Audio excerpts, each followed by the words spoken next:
اگر وزیر اعظم عمران خان تھا تو قیدیوں والی وینز عمران خان کے گھر کے باہر آ کر کیا کر رہی تھی اور وہ کس کے احکامات پر آئی تھیں؟ تو عمران خان نے اور ڈونلڈ ٹرمپ نے مل کر بڑا کچھ ایکسپوز کیا ہے۔ وہ گیمز جو آج تک ڈھکی چھپی ہوئی تھیں وہ کھل چکی ہیں۔ اور پھر افغانستان سے امریکی فوج کا جو انخلا ہوا اس میں بھی سب سے اہم ترین کردار جو ہیں وہ عمران خان ہیں اور ڈونلڈ ٹرمپ ہیں۔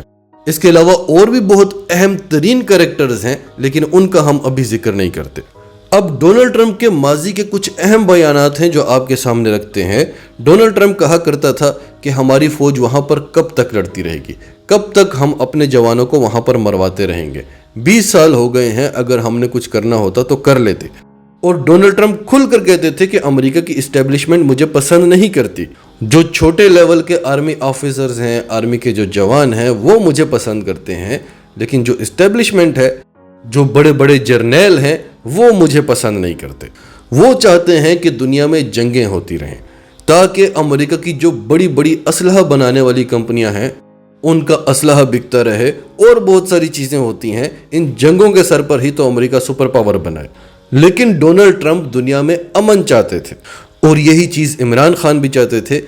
بالآخر جب افغانستان سے امریکی افواج کا انخلا ہوا تو ہم نے آپ سے کیا کہا تھا کہ انہوں نے دوسری جنگیں چھیڑنی ہیں۔ پہلے ان کا پلان تھا کہ یہ لداخ میں آ کر بیٹھ جائیں گے، اس طرح سے یہ چین پر بھی نظر رکھ سکیں گے، پاکستان پر بھی نظر رکھ سکیں گے۔ دوسرا پلان ان کا یہ تھا کہ چین اور تائیوان کو لڑواتے ہیں۔ تیسرا پلان ان کا یہ تھا کہ ایران اور سعودی عرب کی جنگ کرواتے ہیں۔ چین اور پاکستان نے مل کر ان کے تمام پلانز دبردوز کر دیے تھے۔ اس لیے عمران خان کو ہٹانا تو بہت ہی ضروری ہو گیا تھا، کیونکہ اس نے تو کھل کر ایبسولوٹلی ناٹ کہہ دیا تھا۔ عمران خان کو تو ہٹا دیا، لیکن جو ریئیکشن عوام کی طرف سے آیا اس نے امریکہ کو پریشان کر دیا۔ ڈونلڈ ٹرمپ کو بھی ہٹا دیا، لیکن عوام کی طرف سے جو ریئیکشن آیا، ابھی جو اس کے گھر پر ریڈ پڑی ہے، ابھی بھی ڈونلڈ ٹرمپ کے فلوریڈا والے گھر جہاں پر ریڈ پڑی ہے اس کے باہر بڑی تعداد میں احتجاج ہو رہا ہے۔ تو دونوں کو ہٹا تو دیا، لیکن دونوں کے پاس 2/3 اکثریت ہے۔ اب ان کو دیوار سے لگانے کا پلان ہے۔ جان لینا تو بہت ہی مشکل کام ہے، ایک بہت بڑی تباہی آ سکتی ہے، لہٰذا کسی طریقے سے ان کو نااہل کر دیا جائے۔ اور پھر ہم نے دیکھا کہ ڈونلڈ ٹرمپ کے ہٹنے کے بعد امریکی اسٹیبلشمنٹ کا خاص بندہ جو بائیڈن امریکہ کا پریزیڈنٹ بنا، عمران خان کو ہٹانے کے بعد امریکی اسٹیبلشمنٹ کی خاص پاکستانی جماعت یعنی نون لیگ اقتدار میں آ گئی، پیپلز پارٹی اقتدار میں آ گئی۔ وہ تمام جماعتیں جو امریکہ کے مفادات کے لیے ہمیشہ سے پاکستان کو نقصانات دیتی رہیں وہ اقتدار میں آ گئیں۔ اور پھر کیا ہوا؟ پھر ہم نے دیکھا کہ افغانستان میں ڈرون حملہ ہوا اور پوری دنیا پاکستان پر انگلیاں اٹھانے لگی کہ یہ پاکستان سے ہوا ہے۔ افغانستان کے سابق صدر امراللہ صالح نے کہا کہ پاکستان کو $2 ارب ملے ہیں اور یہ ڈرون حملہ پاکستان سے ہوا ہے، اور اسی دن پاکستان میں ڈالر کا ریٹ بھی گرا۔ اور امراللہ صالح نے یہ بھی کہا کہ افغان طالبان کو خاموش رہنے کے لیے $1.5 کروڑ ملا ہے۔ اور پھر یہ خبریں بھی آنے لگیں کہ جہاں پر ڈرون حملہ ہوا ہے وہاں پر القاعدہ کا چیف تھا ہی نہیں۔ اور پھر یہ خبریں بھی سننے کو ملی کہ سوات میں طالبان پھر سے آ گئے ہیں۔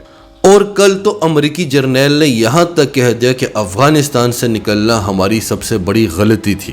تو اب ان کے جو پلان ہیں کہ یہ دوبارہ سے آ کر افغانستان میں بیٹھیں یا چین اور تائیوان کو لڑوائیں، بھارت اور چین کو لڑوائیں، بھارت کو گلگت بلتستان دلوا دیں، ان کے بڑے بڑے پلانز ہیں جو انشاءاللہ ناکام ہوں گے، کیونکہ ایک پلان یہ بناتے ہیں، ایک پلان اوپر بنتا ہے۔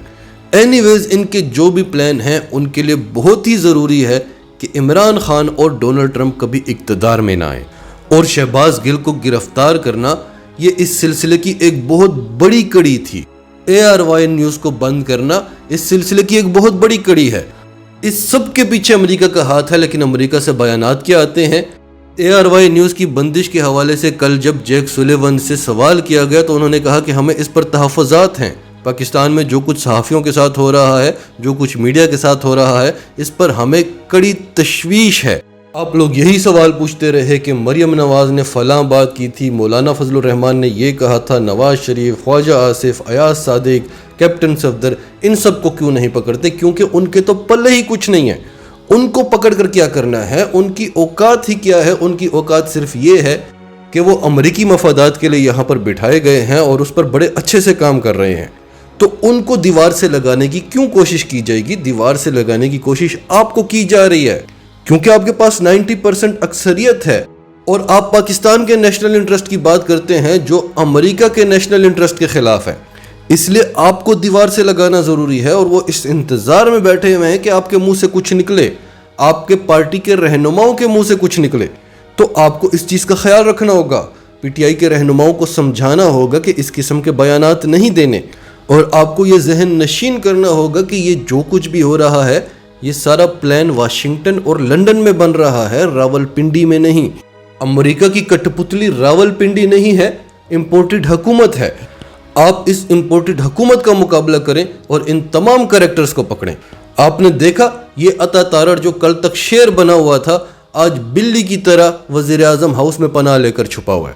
تو آپ کو بہت سوچ سمجھ کر چلنا ہوگا کیونکہ پاکستان اس وقت بہت مشکل مراحل سے گزر رہا ہے اور آپ اس 22 کروڑ عوام کی ایک آخری امید ہیں. ناظرین, آپ کی اس سب کے بارے میں کیا رائے ہے؟ کمنٹس میں اپنی رائے کا اظہار کرتے رہیں, اور اگر آپ ہمارے چینل پر نئے ہیں تو ابھی سچ ٹی وی کو سبسکرائب کریں, سچ ٹی وی فیملی کا حصہ بنیں, اور ہماری ویڈیوز پسند آئیں تو انہیں لائک کریں, شیئر کریں تاکہ زیادہ سے زیادہ لوگوں تک یہ میسیجز پہنچتے رہیں.